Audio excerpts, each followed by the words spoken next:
Right now we're continuing in the Dvar Malchut of the Rebbe. And the Rebbe said that basically, because the whole world is created only for Mashiach, and the world was created for what the Mashiach is going to bring, namely the Geula.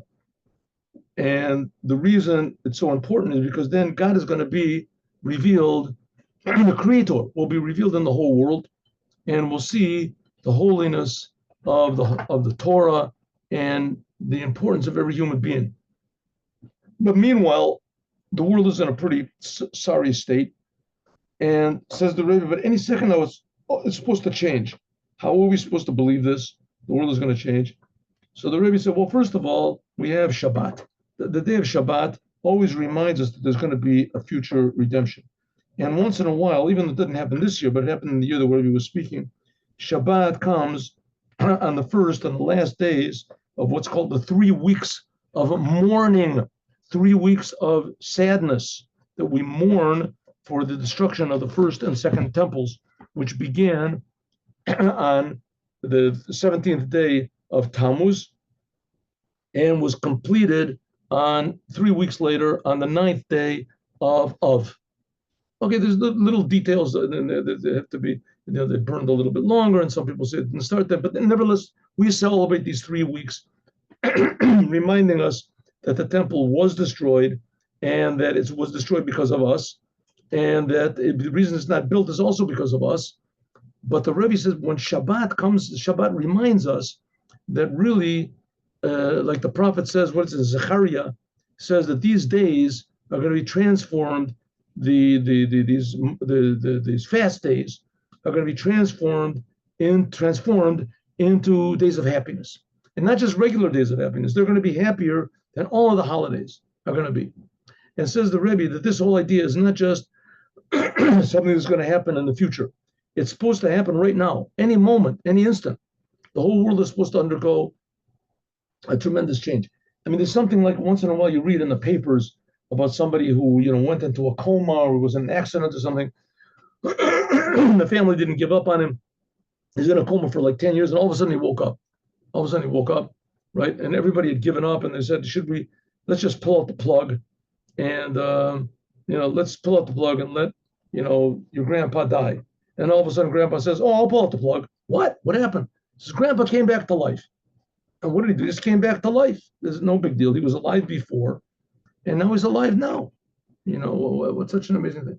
He says that's the whole idea. Also, the same thing. When God created the world, God was revealed. Briefly, the world came back to consciousness when God gave the Torah, and it lapsed back into its comatic state for the last 3,000 whatever years. And then briefly, it sort of woke up a little bit when the temple was built, the first temple, the second temple. So the world sort of came back to its senses a little bit, at least in a certain degree, but not completely. It wasn't the complete redemption. And now, the world, and it was only in the land of Israel and only a small place. But now we're waiting for it. It's going to be like it was when God created the world back there in the beginning, right? It was obvious. The world is a creation. The world is a miracle place. We'll be grateful every instant of our lives that we're being created, that God is infinitely more real than we are. And, for some reason, he chose to create us, and he's creating us all the time. And so when we feel this, is a tremendous happiness, tremendous joy, and that's supposed to happen any moment. And that's what it means that all the fast days will transform into be days of happiness. Somehow we'll realize that all of the pain and suffering and exiles and holocausts and destructions and everything that we've experienced were really somehow or other really very good. It was just God was just sort of disguising himself, or, it was just such a big gift that we just couldn't take it. We just couldn't take it. Okay. It's like somebody saying, congratulations, Mr. Gross, you just won the lottery. So, wow, that's really good. The lottery. I didn't buy a ticket. Says, well, your next door neighbor bought a ticket from you. How much did I win? Infinite. What? How much did I win? Everything. Got all the money in the world, all the planets, all the moon. It's yours, right? A telescope. Look, wherever you see it, it's all belongs. That doesn't make any sense. What do you mean everything belongs to me? all the people belong to, all the money belongs to you, everything, it's all yours. That's not, what do I do? What are you supposed to do with it? And you put it in the bank, what are you supposed to do? No, the banks are all yours, right? That's just in a physical way. It's just not comprehensible. A person can't, right? You can't comprehend it. So it says, so sometimes things are so good, like we see all these people that win the lotteries. So it's always a tragic ending because they just don't, it's just too much for them. They're just too much. They just go berserk. So the same thing is that the revelation of all the bad things we see were really good. It was just too much for us. God was saying, it's a pretty weak explanation that I'm giving, but it's true. That's true, and we're going to see how it is true when Mashiach comes. We'll have the ability, right? Human intellect will change. We'll have the ability to appreciate the Creator. We'll have the ability to realize how lucky we are every instant to be created.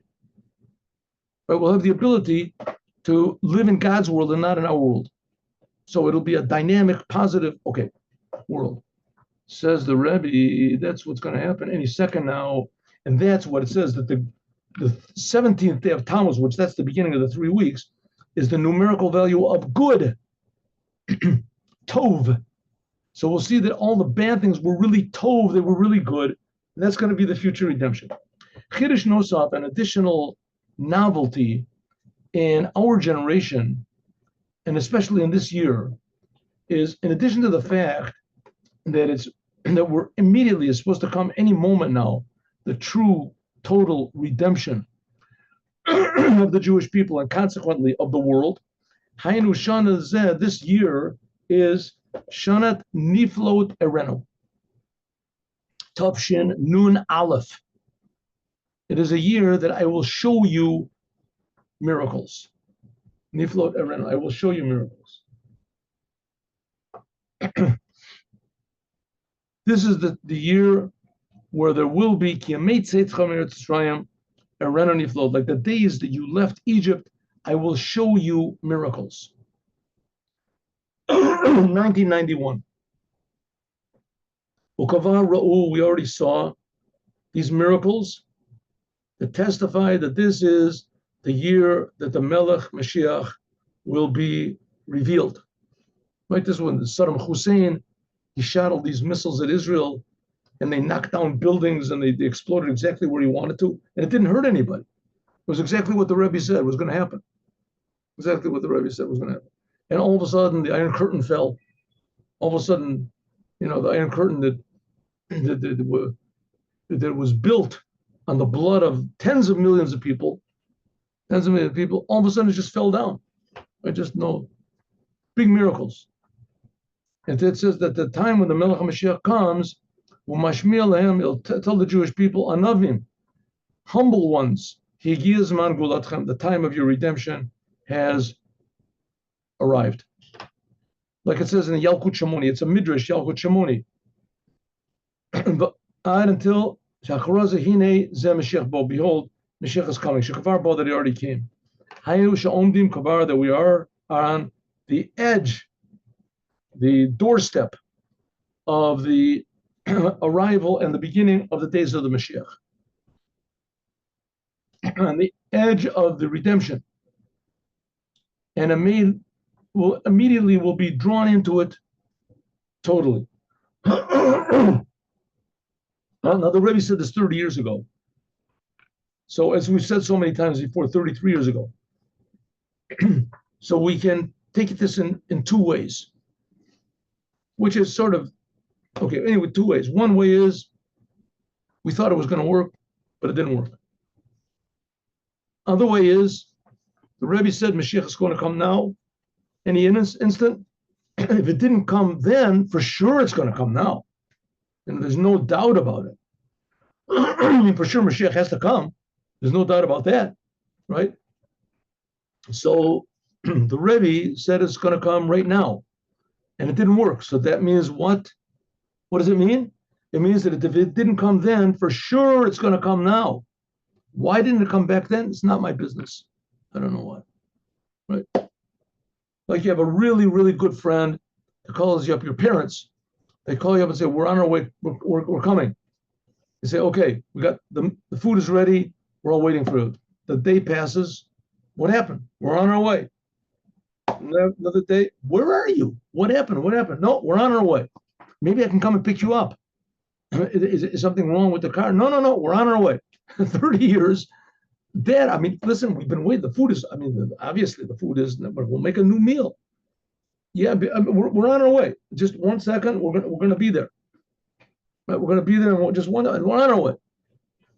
So on one hand, you can say, listen, Dad, you're nuts. I mean, there's something wrong with you. Or you can say, okay, you're my father. I know whatever you say is right. I mean, can you explain what's going on? I can't explain, but we're on our way. What are we supposed to say? So say whatever you want. Say whatever you want.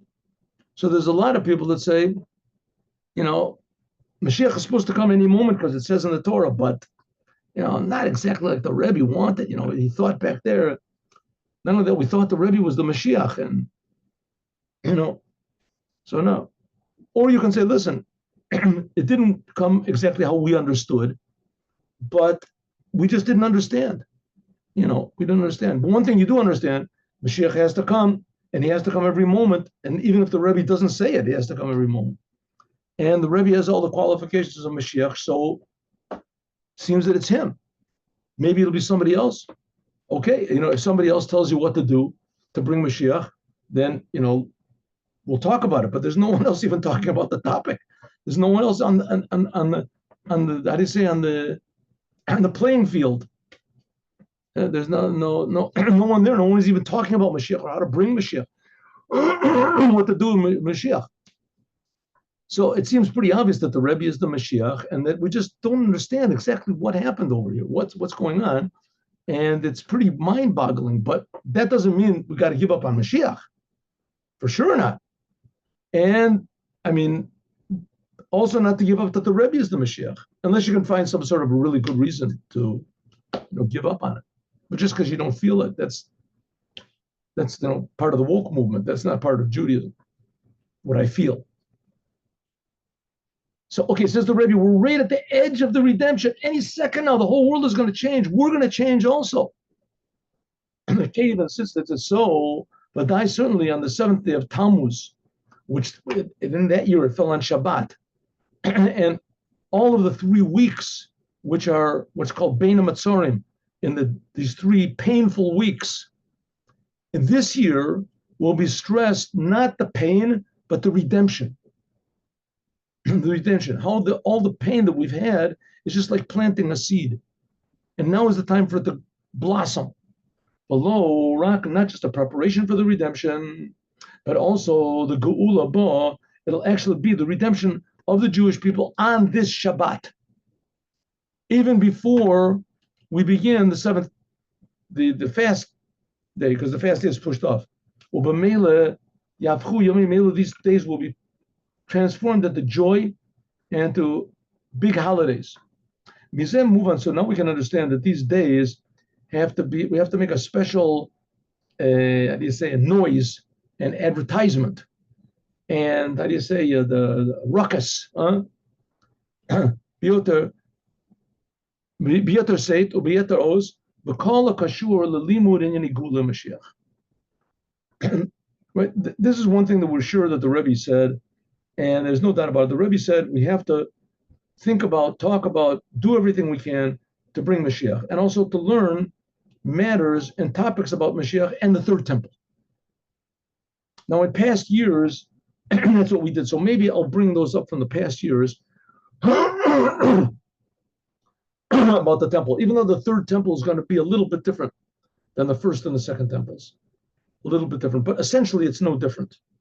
Essentially, there's 3 main sections to it, 4 main sections to it.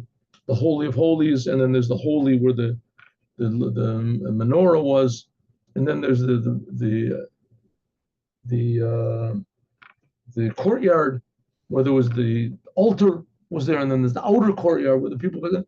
So it's basically the same. It's just the third temple is going to be a lot bigger. It's going to be, and the third temple is talked about in Prophet Yechezkel, and a lot of it is not understandable. Only Mashiach will explain it to us. But nevertheless, we can learn about the first two to have an idea a little bit of what is the Holy Temple, what's going on. So we should learn about these things in these times. But you're doing it's known, Mefursam, and it's advertised. But the Futzit Yisrael and the Jewish people. When, by the way, is the 17th day of Tammuz? I think it's next Tuesday, right? We talked about that before. What can I do? So organized over here. Anyway, I think it's next Tuesday is the 17th day of Tammuz. Huh? Okay, we'll talk about it. Anyway, so next week is a fast day. Why don't I have this thing over here? Okay, I think it's next Tuesday, maybe. I don't have that either. Yeah. All right. Yeah, so it's only a half day fast, and from the early morning, from before the sun rises until the sun sets. So it's pretty long. You know, the days are long now, and so Tisha B'av is also going to be long 3 weeks later. And so that starts next week. It's known and it's advertised among the Jewish people. Okay.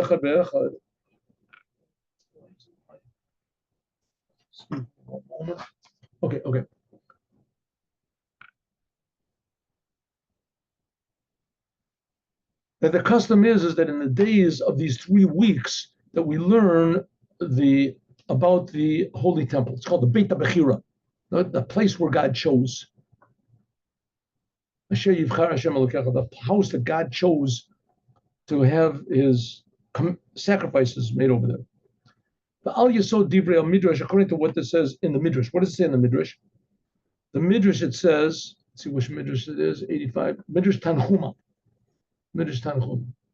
So what does it say in Midrash Tanchuma? It says, Bo Ora'eh, come and see. When God showed to Ezekiel that Surah Tabayat, what the third temple is going to be like, Ma'u Omer, what did he say? Haged et Beit Yisrael, say to the Jewish people, at Tabayat, about this temple. V'yechalmu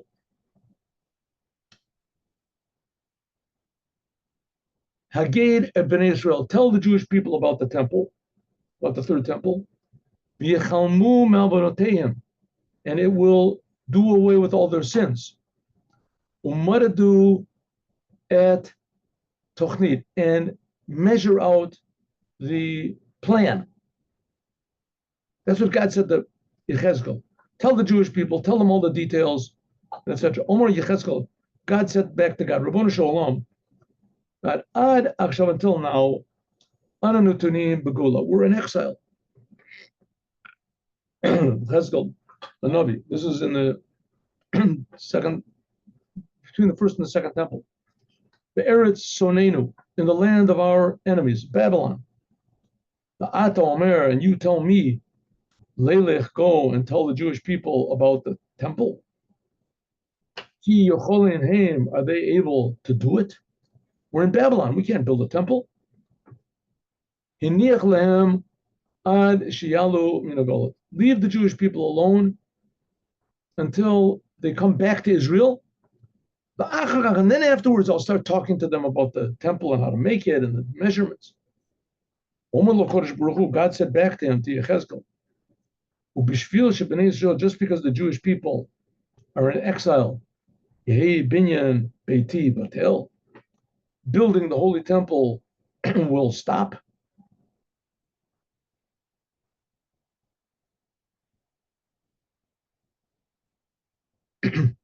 Gadol kriyata b'Torah kibinyanat na. It is just as great reading about it in the Torah as building it. Lech and more lahem, go and tell them shitasku likros tzorat habayit, that they should learn about the the details, the shape and the details of the temple in the Torah. B'schar kriyata, and in the merit of them learning about it, yishasku is likrot ba, to learn, to read about it. Ani maleh aleichem, I treat them as though they actually built it. As though they actually built it. But we have to look into this a little bit in the beginning of the learning about the holy temple on the 17th day of Tammuz, if it falls on Shabbat, if Shabbat pushes away this whole thing of learning about it or not. Because some people say that Shabbat doesn't push away. You're not supposed to learn Torah on these fast days, on the because maybe Shabbat doesn't push it away. Maybe Shabbat just pushes away the fast, but the bad things. But maybe you're not allowed to learn the Torah on Shabbat. Okay, it's a different Yud Zayin Tammuz. Not supposed to learn. In any case, that's not relevant to us this year. According to what we said before, that in this year it's a special year. In addition to the fact that our generation is a special generation, so it's stressed only the good of the 17th day of Tammuz. 17 is the numerical value of good. And also the good, which is in these 3 weeks. Since now, says the Rebbe, we're standing right near the edge of the future redemption, and it's supposed to come immediately. So it's understandable that learning the laws of the Holy Temple this year, it should be in a totally different way. First of all, learning about the temple should be permeated with the feeling. It should not be because of the feeling of mourning and to fix up what's lacking in the temple, how bad we are because of our sins, what we did. Even though that's true, but that should not be the emphasis. What should be the emphasis? If it was not for the destruction of the temple, because of the desire, the kosef, the longing, and the shtokakut, and the lusting, because of the goodness of the third temple. Like it says, like it says, the third temple will be greater than the first. A new type of greatness that wasn't in the first or the second temples. It wasn't in the second temple, it wasn't in the first temple, it wasn't in the Mishkan, the tabernacle that Moses made. So it'll be the third temple will be a type of a temple that somehow or other it won't be able to be destroyed. And the Jewish people won't do bad things anymore. They'll come away in a way that it will add on even into the highness of the first temple, the second temple, and the tabernacle. And even more, that the learning that we do now, which is in the place of the third temple, and we're doing it with the awareness for Hakara, b'vada'ut, with total certainty that we're not just learning laws, the Mashiach, we're just learning laws, and someday it'll be relevant. But actual laws for what's going to be in 1 second from now. Because of the future temple it says that the future temple, it is already hidden and built and completed. It will be revealed from heaven. That's what it says in the Gemara in Sukkah. There's a Tosfot also he brings. Rashi says a Tosfot in Sukkah. Rashi says and also in Sukkah, etc. That the third temple is already prepared, and it's going to come from heaven. The Rebbe made a whole big thing about this, that it's going to go to the Crown Heights first, and it's going to fly with 770. The whole thing is above anything we've ever experienced. But the fact of the matter is that it won't take any time to build the third temple. Alderich, like we said before, regarding to special learning, increasing learning the Torah about topics of the redemption and the Mashiach. Not in a way of segula, that it's just a special thing, you do, you learn these things and it prevents, toothaches, and it prevents this. It's not just in a way that we're learning actual laws of things that are supposed to be happening right now.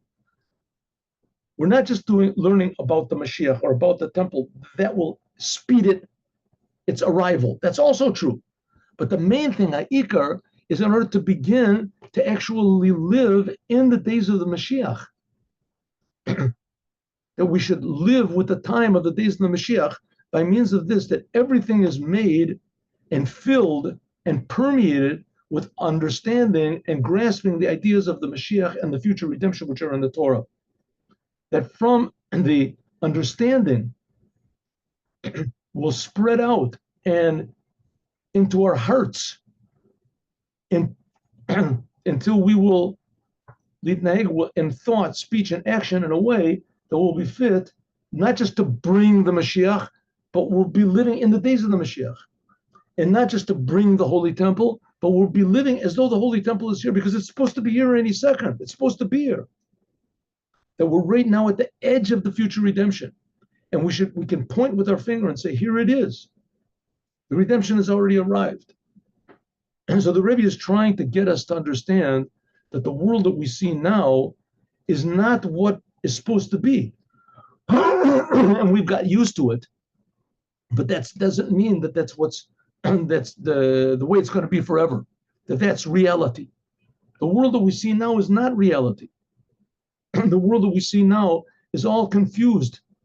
And it's like a person that put on, instead of putting on glasses, he put on a kaleidoscope for each thing. The kaleidoscope eyes to put on. And so you get used to it. You think that's what's real, but it's not real. What's real is a world where there's a holy temple and all the Jewish people are doing the commandments. And there's plenty for everyone. And every human being is unique, and every human being can express that uniqueness. And every instant is alive with responsibility and happiness. That's the way the world is supposed to be right now. And the Rebbe is saying by doing these good things, not only will we bring it, but the fact is that we'll live in it, right? And that's the main thing, is that we're living in a world where the Mashiach is already here and the temple is already here. May it be revealed right now. Okay, let's now do the Yom Yom. Oh, 1 second. Oh, wow.